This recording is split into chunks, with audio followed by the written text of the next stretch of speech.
Hello and welcome to Spark Insights. I'm James Devon from the Issuer Services team here at London Stock Exchange. And in today's session, we'll be exploring investor branding and the role it plays when it comes to shaping perceptions, building credibility, and attracting long-term investment. Investor branding centers around structured, long-term engagement with the market, and it gives a company the opportunity to define how it is perceived. To unpack this topic, I'm delighted to be joined today by a panel of three experts. From our Issuer Services Marketplace, let me introduce Marissa, Homère, VP Marketing at Irwin, a FactSet company. Bob Huxford, Director, Communications at St. Newgate. And also joining us, we have Mark James, Founder, Investor at Reach. Very warm welcome to you all, and thank you very much for your time, not just to take part in the event today, but as part of the planning process as well.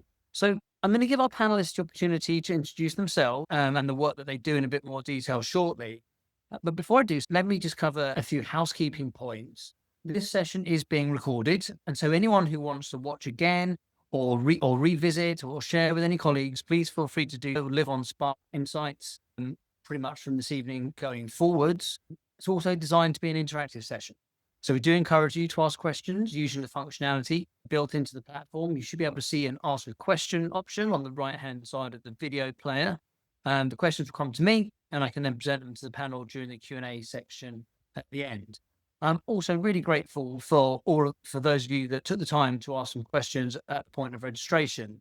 We're either going to address those questions directly or weave the answers into the broader fabric of our discussions. If we've not answered your questions by the end of our session, please feel free to contact any of us through the contact details on our members' marketplace pages, or you can come straight to me if you so wish.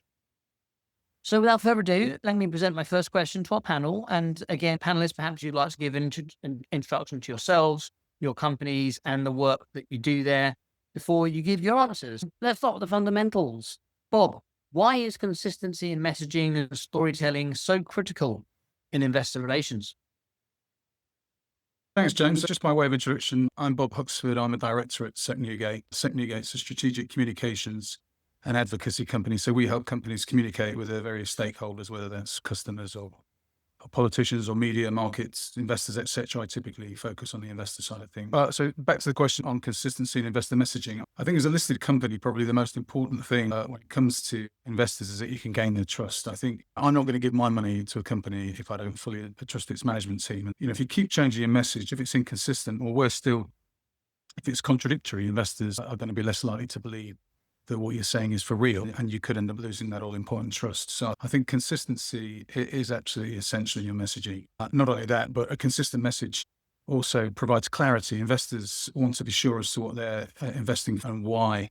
So I think clarity gives that. People tend not to invest in things that confuse them or that they don't understand. I think Warren Buffett's quite likes to point out he's never invested in anything that he didn't fully understand, and he's done quite well. I'd say consistency is probably even more important now as well in the age of AI, because you really need your messages to be unified across all communications channels to protect you against misinformation. There's a lot of online tipsters and publications making use of AI to source information now. And, if whatever they're using can't find consistent messages in the places that it goes to first, so your website, your social media pages, traditional media, or even your Wikipedia page, then these bots are going to go off to, or algorithms are going to go off to other websites, less reputable sources, let's say, and probably repurpose information that's outdated or worse still, could be untrue. So I think once that misinformation is out there, it can spread exponentially and rapidly and cause serious reputational damage. One of the things we do at Newgate is we run AI audits to ensure our clients have the correct messages in the correct places and are properly protected. But I do think,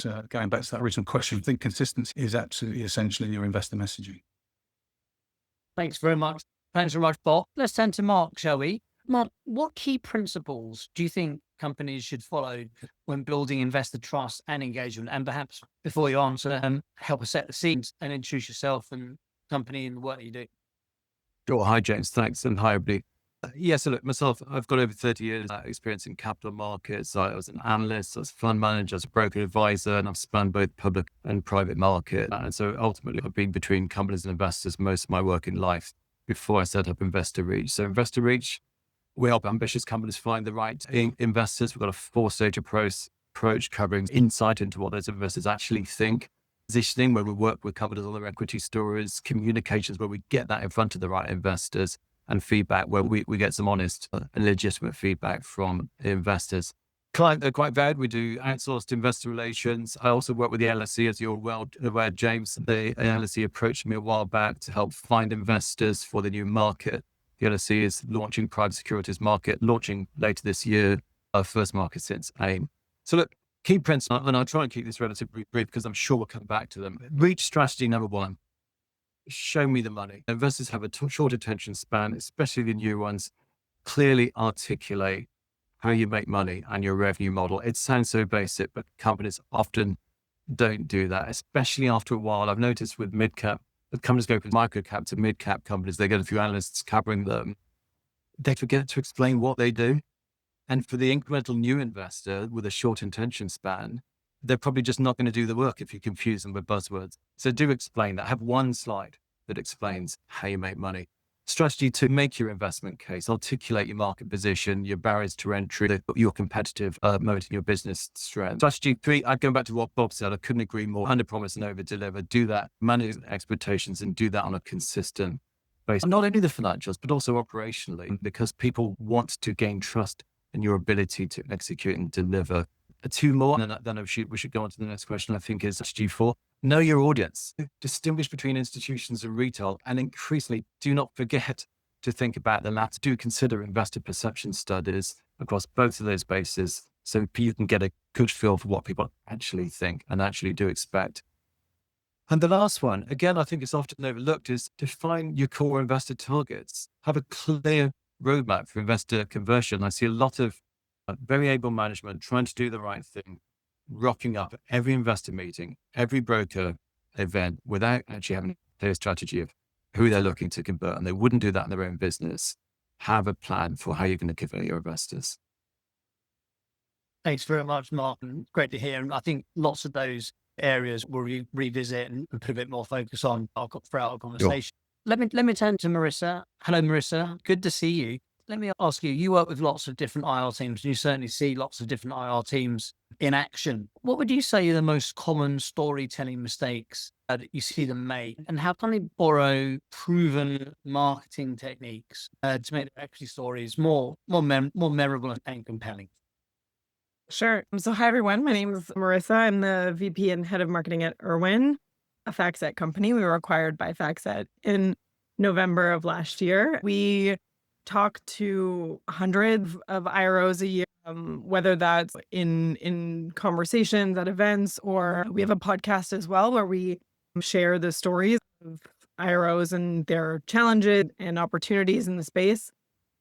I think one of the biggest mistakes I see when it comes to storytelling, especially from a marketing perspective, is something that I'll call feature dumping. That's where IR teams, or in the company story, they list capabilities of the company without connecting it to investor outcomes. I also think another sort of symptom of that can be not personalizing your story at all for who you're talking to.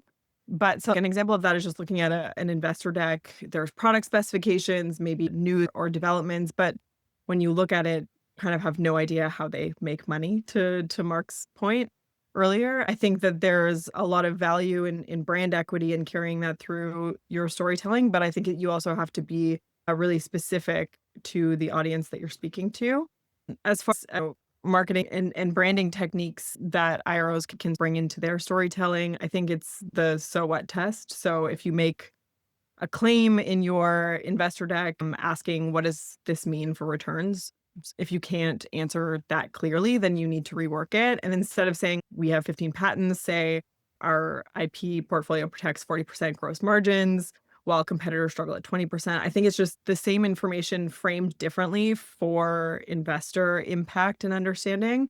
I think too, in content marketing, there's problem, agitation, solution frameworks. Instead of starting with something like we're a fintech company, starting with small businesses wait 90 days for loan approvals, costing them $50 billion annually in lost opportunities as an example, which forces 40% to seek predatory lending. And our platform approves loans faster with better default protection as an example of what that can translate to. And then social proof is a big thing in marketing, but social proof cascading. So layering your achievements strategically I think this is something that companies can do in their storytelling to make it more effective. We have a great podcast episode with Rodney Nelson from Twilio, where he also talks about creating a story for investors who may not be ready for you yet and putting that in front of them maybe a year, 2 years before you're going to need that style of investor. I forget which company it was that he was at, but they were a growth story at IPO, and they knew that those investors would not necessarily be interested in the company that they were going to be building over the next couple of years. So they started conversations and positioned themselves, even if their financials or their positioning at the time didn't line up, so that they could foster those relationships and have a ready and willing audience when the time was right and they needed to find new investor and market to new people. So I think there's lots of stuff. Marketing and investor relations, I think, are hand in hand, but I think those are some examples for sure. Thanks, Marissa. And I suspect, Bob, you might have some experience of witnessing common mistakes and how companies remedy them and what they might learn from a marketing approach to investor relations. No, I think that Mark was saying earlier that investors are quite time poor. And I think making your messaging punchy and concise automatically makes it more compelling. Get to the point. Investors have got a lot of companies to choose from, and so you need to catch their attention early. Your investor website is a great example. It's the main portal by which retail investors learn about you. So if you've got reams of text on that, sometimes go on these websites and the main landing page is just paragraphs of text. Reams of text are not going to help to capture an investor's attention. They're just talking in paragraphs about why someone should give you their money isn't going to help. I think have an investment case on it that uses infographics, big bold numbers, and makes punchy points. Don't use sentences, and use video. Have the CEO deliver the investment case and strategy via a video. It only has to be a couple of minutes, but video is much more immediate. It's much more memorable, and it's going to grab the retail investor attention. And it also gives them a chance to see the management. And again, it's that point about trust, to know whether they trust that person and whether they want to invest in them. And it's the management you're investing in at the end of the day and their ability to deliver. So I think that's important. James, can I just add? Yeah, go ahead, Mark. It's assumed knowledge, and to what Marissa said about avoiding the sort of one size fits all. Just avoid buzzwords and acronyms, and that can go for your existing shareholders and the ones you're trying to convert. I'll give you one anecdote, right? They don't exist anymore, so I can talk about them. So one of my corporate clients was KCOM. Kingston Communications had two parts of the business. One that everybody understood, which was phone boxes in like a mini me BT, white phone boxes, a highly cash generative, slow growth. People understood it. Managed services, that was where all the growth was going to come from. Heated debate as to whether it should be spun off back in the day. I remember, I was the sort of corporate analyst, asking the 5 leading shareholders of the company to give me 2 sentences explaining what managed services did. And turns out nobody understood what on earth it did. We never got past that slide in the slide deck. Assume knowledge. They ended up doing capital markets day. So just be wary of assumed knowledge. It comes back to what I think we were all echoing, which is just explain a word of one syllable how you make money. You don't need to spend much time on it, but it needs to be punchy, to Bob's point.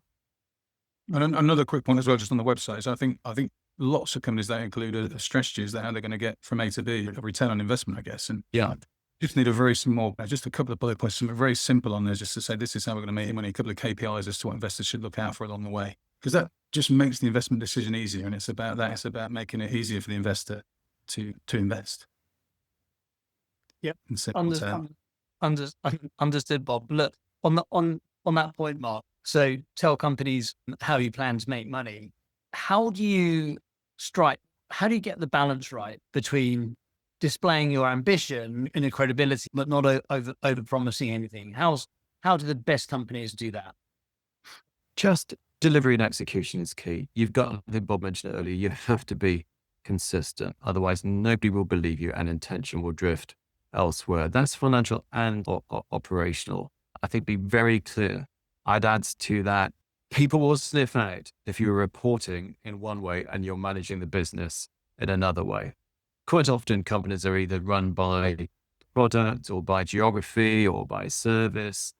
And quite often, they might work out revenues and sometimes profits in two dimensions. But people will just immediately lose trust if they realize you're running the business, say, by geography, but you're talking to them about the product. Be consistent. Be very prudent. You can do that if you get forced to give guidance. You can do that yourself, but also take a good look at where analyst expectations are for you and manage those Sometimes companies don't pay enough attention to them, investors do. And also just listen to feedback along the way. One thing that I think companies sometimes do is, I've seen it many times, talk about a total addressable market. The market's huge, we're really tiny. I haven't met an investor yet that particularly likes that at all. Explain bottom up how you're going to get there and how you're going to grow. Again, you will just lose trust. A lot of this conversation is about trust. You'll lose trust if you say the market is huge. And if we just take 1 or 2%, we're away to the races. You've lost them.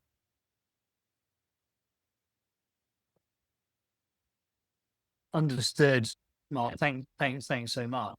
Marissa, turning to you, I've got a couple of questions for you here. How do you think companies should prioritize and sequence when the communication of growth, efficiency, and financial value drivers in their investor marketing campaigns? And then I think that may well lead into some questions and a discussion around website analytics. We've talked about company websites a lot and how important they are. And so ensuring that they deliver accurate, clear and concise information is obviously really important, but I think equally as important to understand how and who is consuming what information from your website. So let's talk about that for a bit. And anybody else who wants to contribute, of course, please feel free to do so. Christina, Marissa, over to you. Yeah. So I think the sequencing kind of depends entirely on your audience and on market conditions.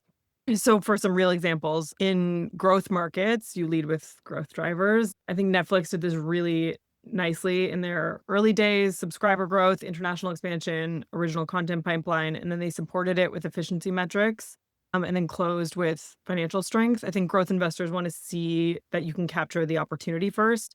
I think when the markets are uncertain, we've been talking to lots of IROs about this recently. You have to flip the script completely.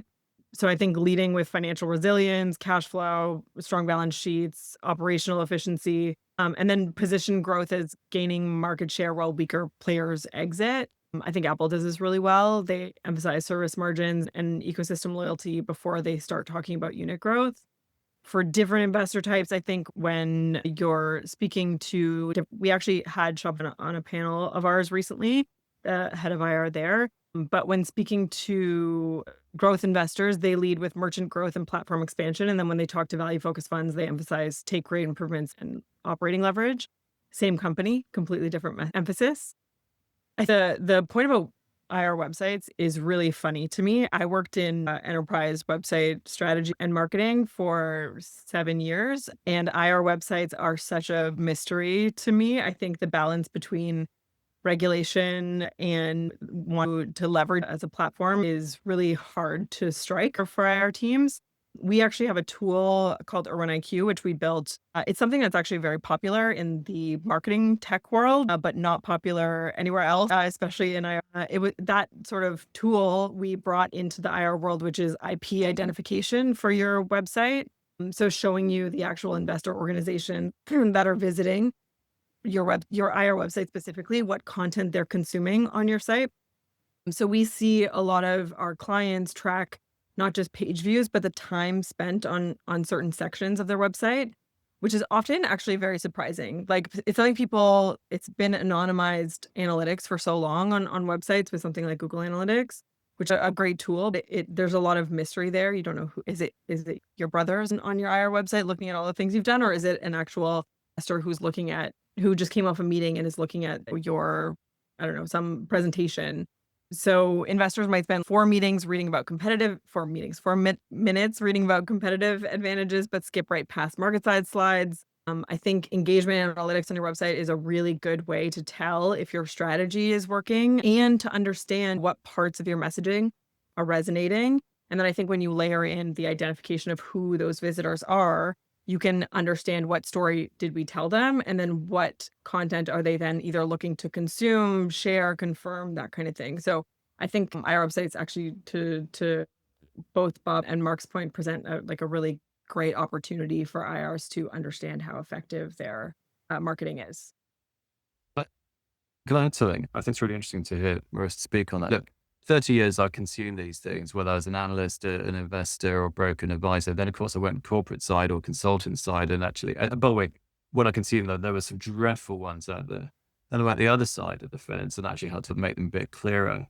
I think Bob alluded to earlier, and I think Marissa did earlier. What's really interesting is today there's been people like me, or all three of us, like helping companies make those parts of their website better and more easy navigable. I think what's really interesting is that that's for the human reader, right?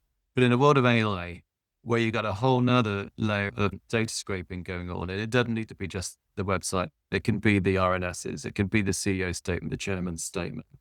It's a bit like when search engine optimization came in back in the day. You've got to start putting that lens through. How does your website look and play to an investment professional, an analyst, a reader? What's it going to do? What's it going to look like when the data gets poured into a quant fund? To how does your CEO statement score for confidence, for instance? But that's really, really interesting right now because there's two completely separate filters going on. And I doubt there are many companies, I certainly know that not all of them are actually thinking about it. And I think they're going to need to, given the way the technology is going. Yeah. Thanks, Mark. Agreed. And let's stay with technology. Let's stay with our theme around how sort of modern digital marketing strategies are valuable and how they can help build trust. Staying with you, Marissa, as well. How can IR teams apply modern digital marketing strategies like content marketing, SEO work, and social media to build mental availability with the investment community? Marissa. Yeah, I think mental availability is the key point there. I think comparatively, traditional IR teams think about reaching investors when they're actively looking to invest. That's not very different from how many marketers are looking to reach buyers when they're actively looking to buy. And the reality is that only 5% of your audience is in market at any given time. So you need to create the mental availability so when that shift happens in sort of their purchasing or investing journey, you are top of mind. I think if you are only focusing on the investors who are actively looking to invest, it's like advertising a restaurant when people are already standing outside hungry. It's like, it's good, but you're missing a whole portion of the market who could be interested later on. I think there's a lot of traditional concepts from marketing outside of just the communications aspect that apply to IR. I think content marketing is a really big one. There's so many examples of companies who are doing interesting things on that front. One like Duolingo's IR website is quite cool. They involve Duo, the owl, in many things that they do in IR as well. But I also think there's an opportunity to become thought leaders, especially with the growth of AI and the query or prompt solving for that, as opposed to just solving for keywords as we have done for so long in SEO. I think becoming a thought leader in your space gives you more credibility as well. It becomes less about just it gives you a defensible position, I should say, as a thought and market leader. SEO is interesting, especially right now, just because that whole industry has been flipped on its head with AI and how that's changing things. But I have seen companies optimize for industry terms rather than just their company name, even especially for IR as well. When major investment banks publish sector research, companies with strong thought leadership content often rank highly in related searches. So really it just comes down to being discoverable when investors are researching themes and not just tickers. Social media is also an interesting one. The same people who are buying your product are also on LinkedIn. They're investing. They are investors. They are humans just like everyone else. I think that's what it comes down to, right? And they consume information the way that we all do. So I think having a lens to look at how you communicate on social media is important. Having a lens for investors, having a lens for the financial community, because they are consuming information that way as well.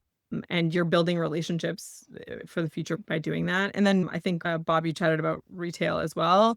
I think retail investors are regular folks who are on Reddit or they're in different places on the internet consuming different information. And the last thing you want is for that narrative about your company to be out of your control in all aspects. And so I think just paying attention and being where people are is really important, especially if you have a large retail base, which is becoming more and more common. So yeah, I think all of these digital sort of marketing specialties should apply to IR. It's tough because it's often such a small group within a large company, but working with your marketing team to make sure that's like an audience that is considered, I think, in your strategy is really important. Yeah, I think So- LinkedIn's a big tool you can use because it shows people's jobs and where they're working. You can use that to target specific types of investors as well. So we use LinkedIn a lot. Investors Bob. are definitely using that platform, yeah.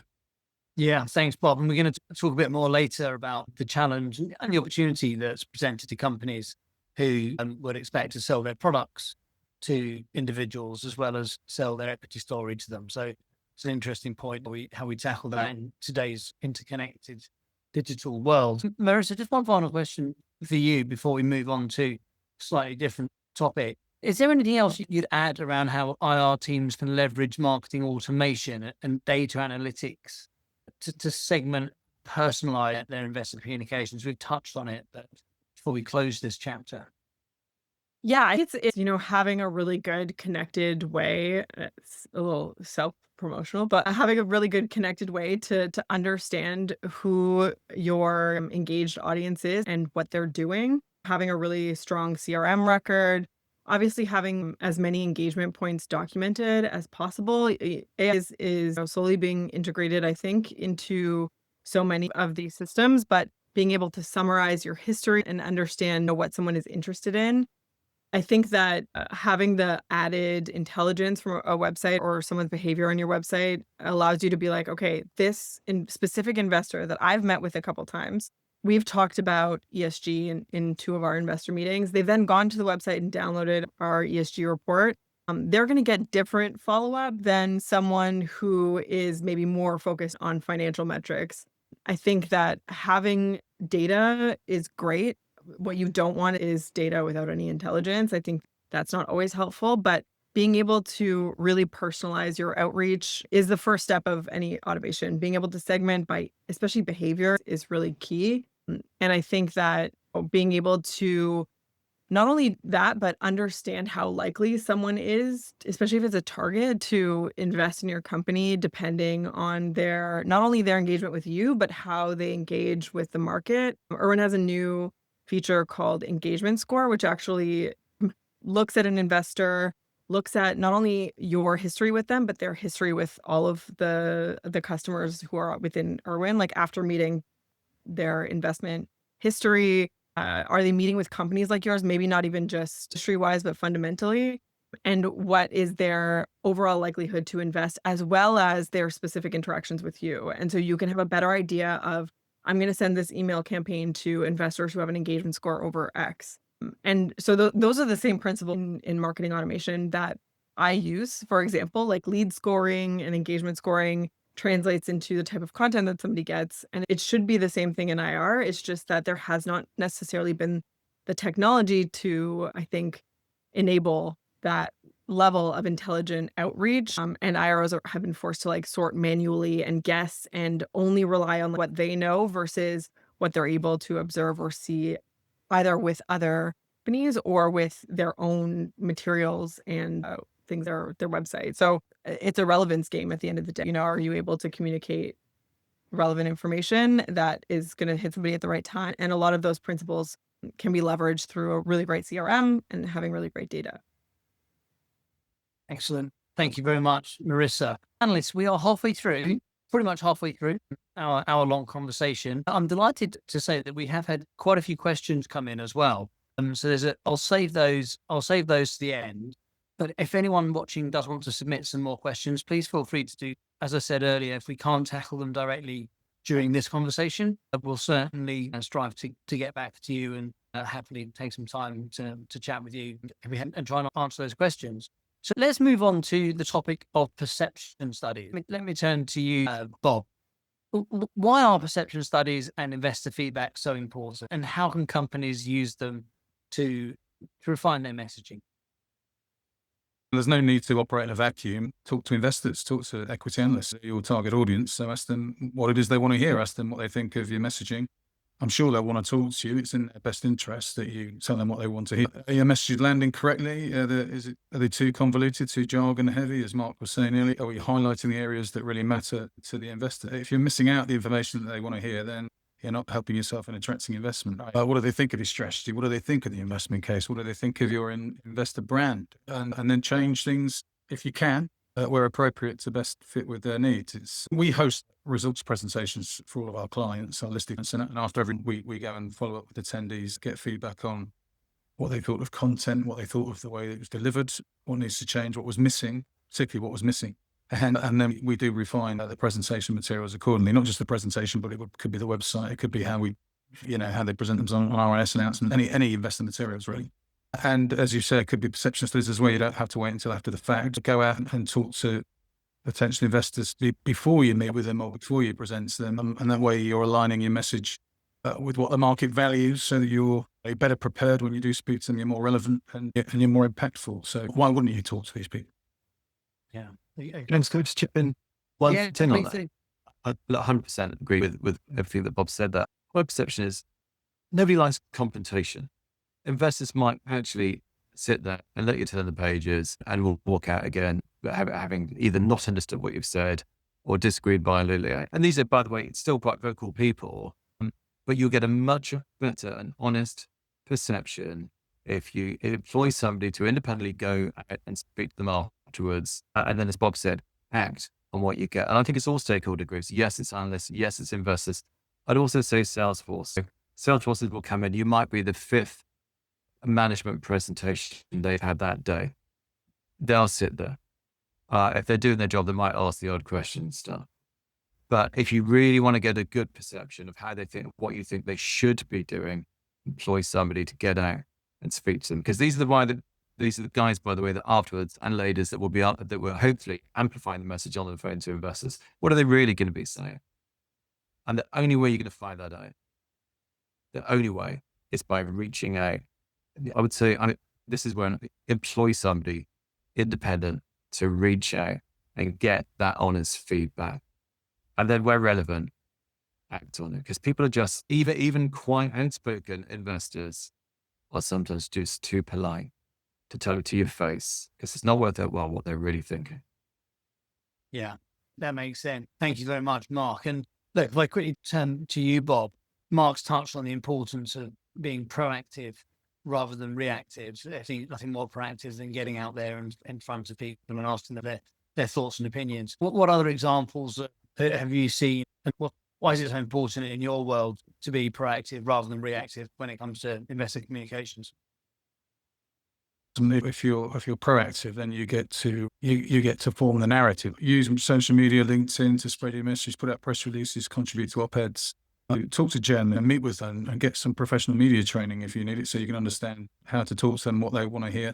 Appear on investor podcasts. There's lots of those these days. They seem to be growing rapidly in importance with the retail investment community. They're a great way for retail investors to source ideas and information where they don't always get access to, say, investor research, etc. So these are great platforms and they're moving share prices. If you're taking, as with most things in life, I suppose, you get out what you put in. So if you put the effort in, you'll get more from it. But I think ultimately, if you take your message to the market, you're shaping the narrative. And if you don't, then others will, whether it's a journalist or an AI algorithm, and they may not get it right, and they may not say things. They probably won't say things the way you want them to. Be proactive, be visible, and that will help to make sure that the story that's being told is the one investors want to hear. Yeah. I think, if I may, I think investors, you can be proactive right now. I think about risks and what you're doing about them. Generalist investors, what are they coping with at the moment? What might be at the back of their mind? Tariffs? Are you a beneficiary or are you going to suffer from, even as a second derivative, from the sort of Trump gate from the 2nd of August affair? Does that affect you? If so, how? Good or bad? Cyber, maybe they own Marks and Spencer. So what are you doing about it? And when I think about proactivity, it's especially around risk.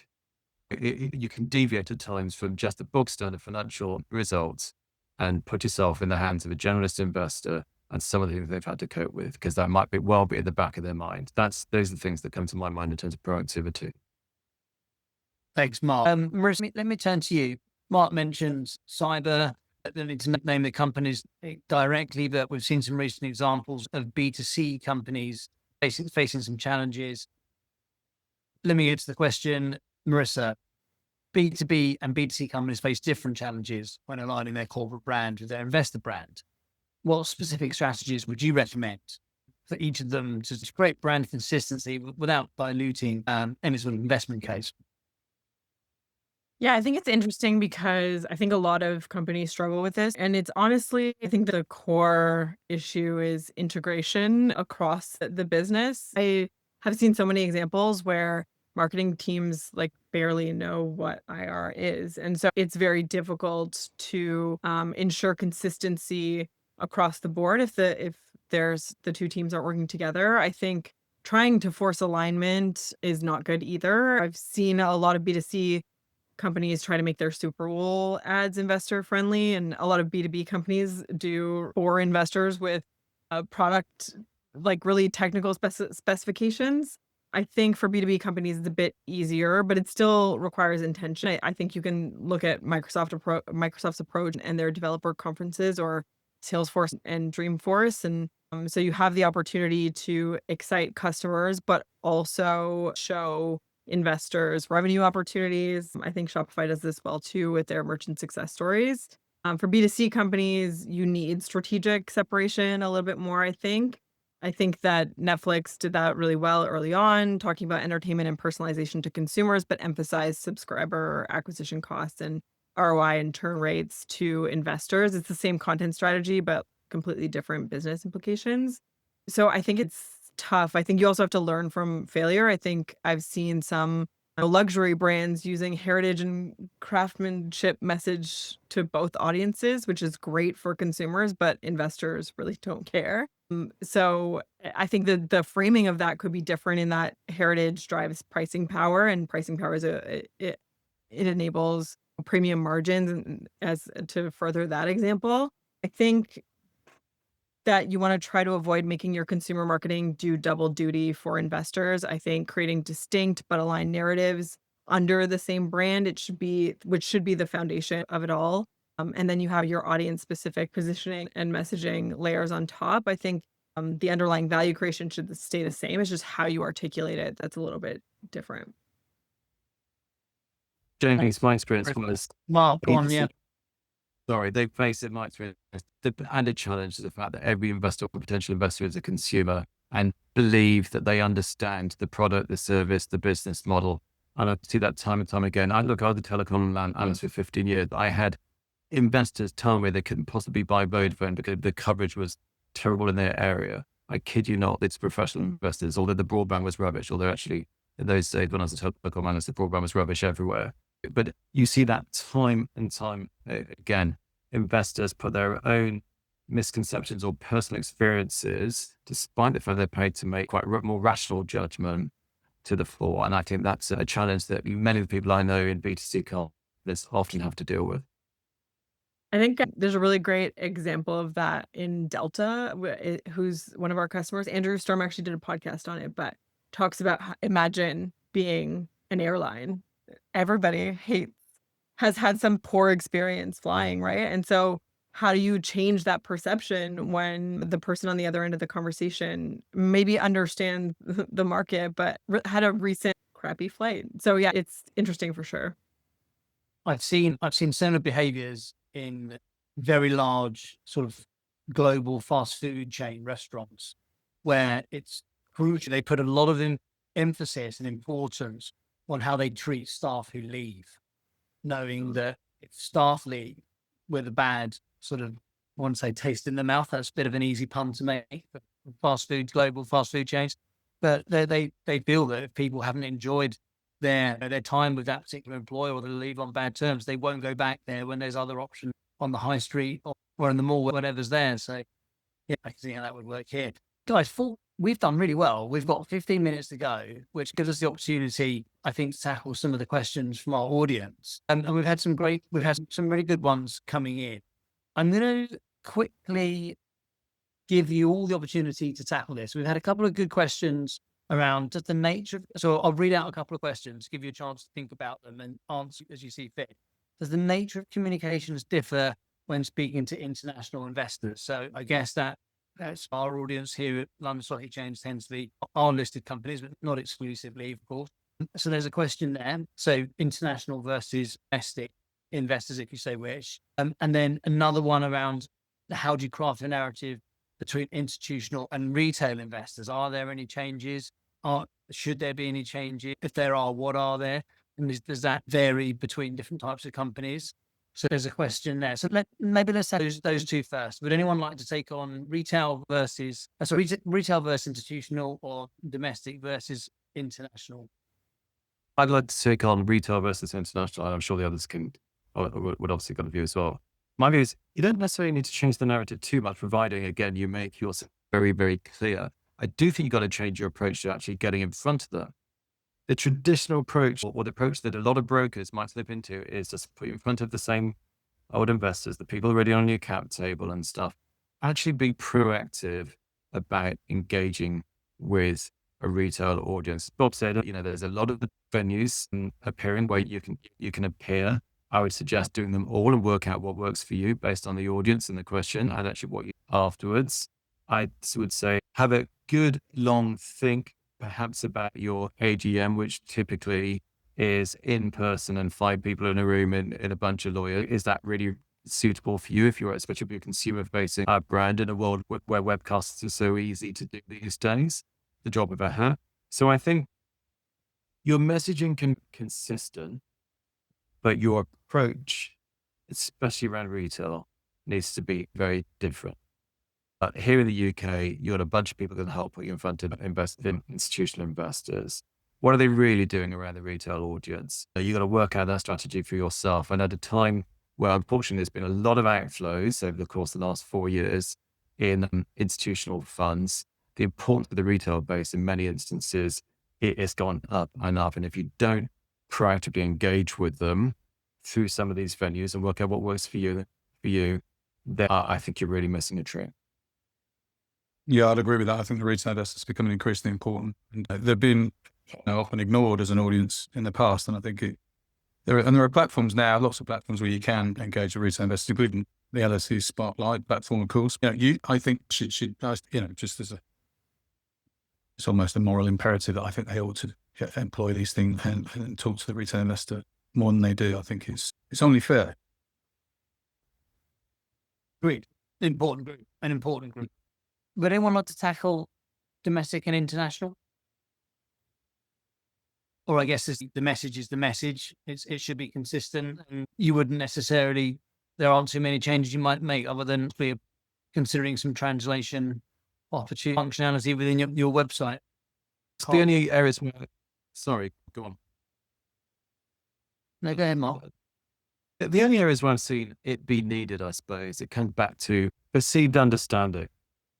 If your business in the UK, say, is very different from its US equivalent, I'm using the US as an example, you might need to be proactive in making that distinction. And again, it comes back to perceived understanding of the company and being clear of that. If there are similar looking but different, or the market's different, or maybe for regulatory purposes, actually, you've got a much more better competitive position of strength and an economic moat in your territory, in your business, versus the markets where the investors are based, then you're going to need to actually proactively address those differences in your communication. So again, it comes back into know your audience, do the perception studies, understand whether actually there's misconceptions across geographies, and if so, deal with them proactively would be my best answer, I think, to that question.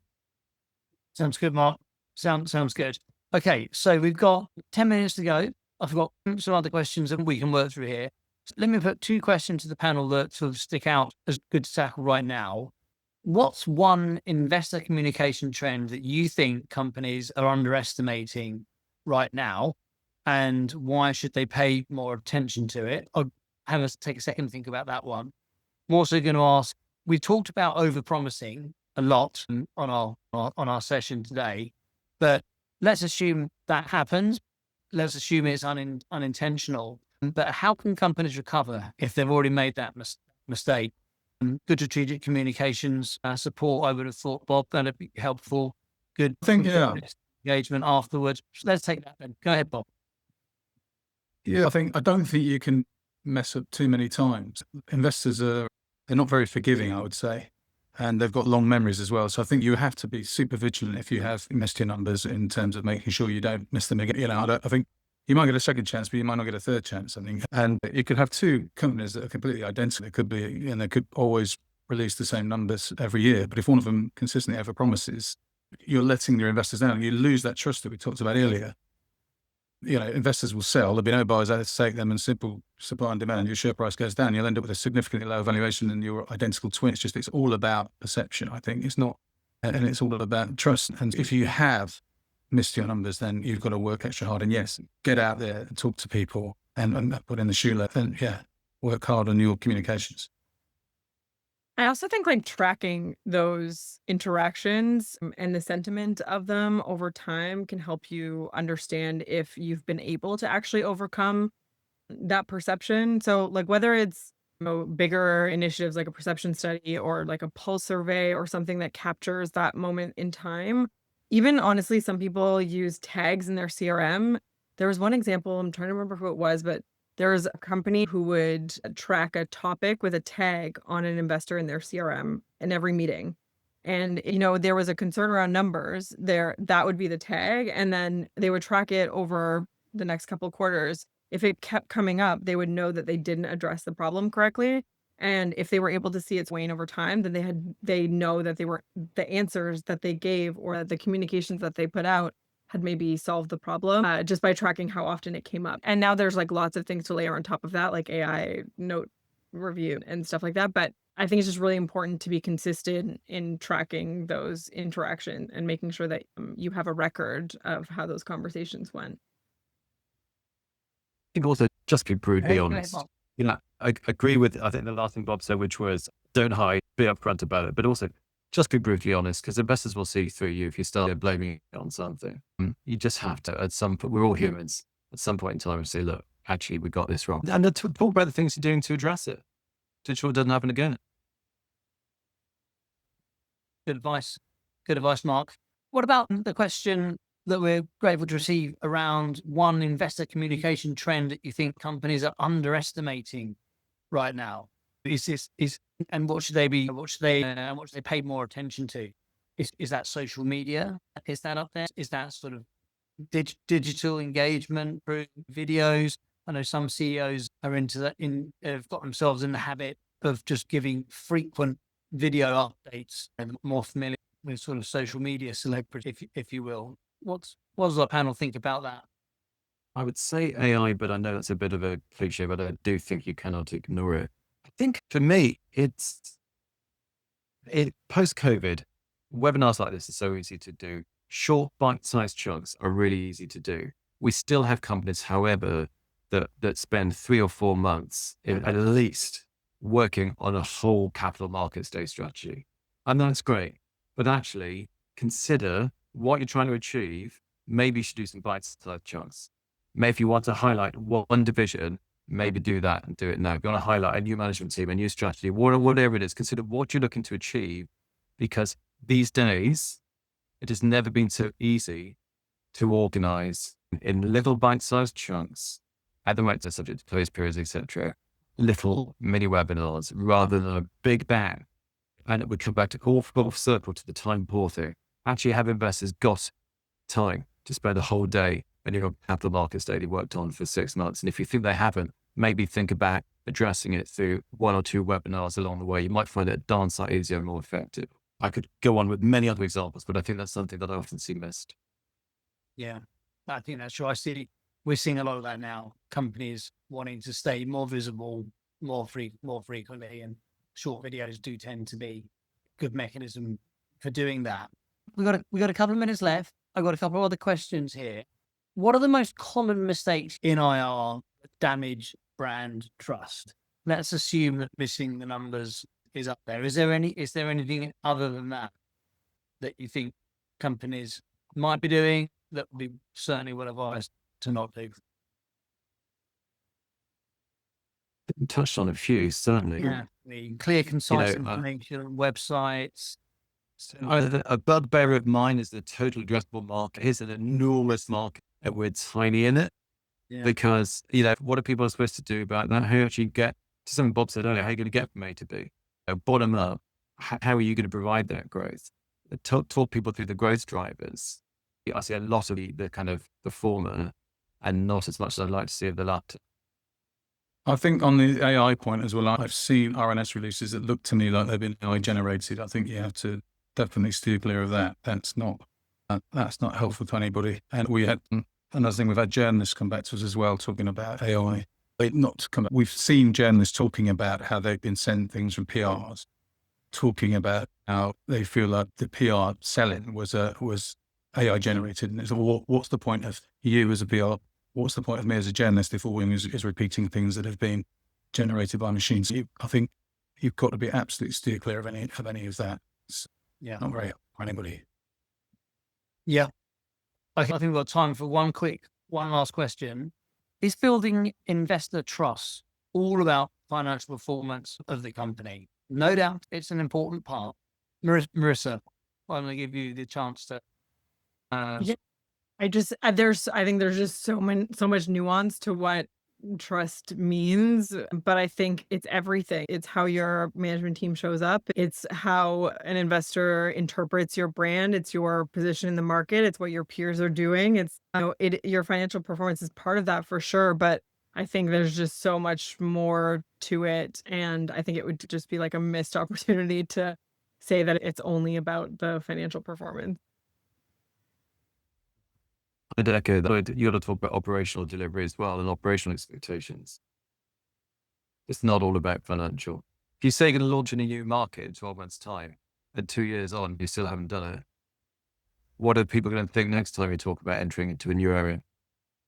We did some research a while ago, which asked investors what was most important to them, and it wasn't actually financial performance was one of the elements in there, but that didn't actually come out top. It was quality of management that came top.